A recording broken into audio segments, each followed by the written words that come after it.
Abiso naman sa ating mga motorista, posibleng ngayong weekend na pasimulan na ang konstruksyon ng isang footbridge sa EDSA sa tapat po yan ng isang sikat na mall sa Mandaluyong City. Handa namang mag-deploy ang MMDA ng dagdag traffic personnel sa lugar, lalo't inaasahang tatagal ang konstruksyon hanggang Hunyo. May balitang A to Z si Ace Cruz.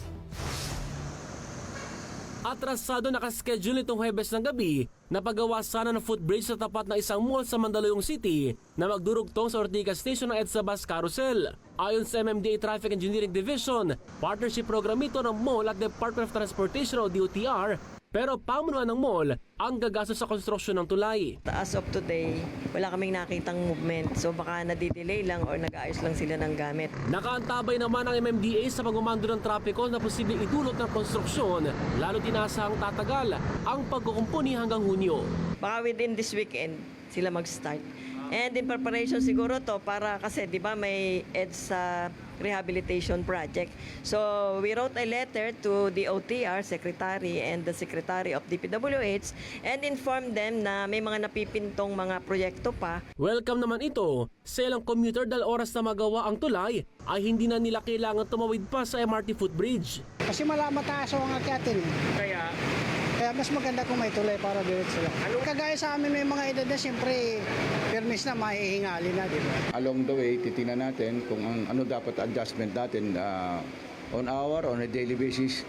But what is important is close monitoring tayo dyan.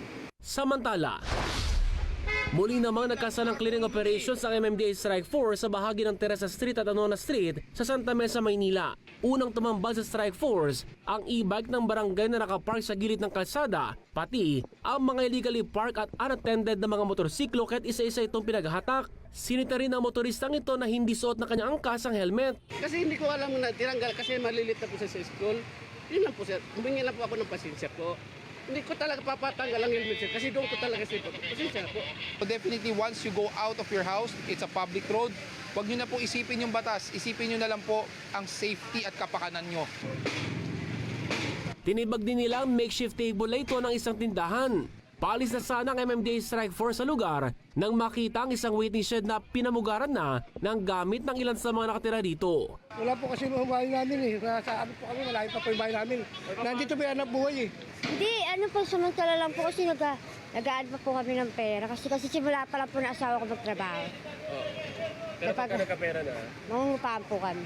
Yun po ang gusto natin gawin eh. Yung mga pinondohan ng gobyerno o ginawa for a purpose, gawin natin, gamitin natin for that purpose. Hindi po gawin itong tambayan, gawin itong tulugan, or worse, makikita po natin, tinambakan na po or storage. Sinabi naman ni Strike Force Chief Gabriel Go na babalik at babalikan nila ang mga lugar na kanilang sunuyod para matiyak na hindi rin babalik ang mga nakahambalang sa sidewalk at kalsada. Para sa balitang A to Z, Ace Cruz.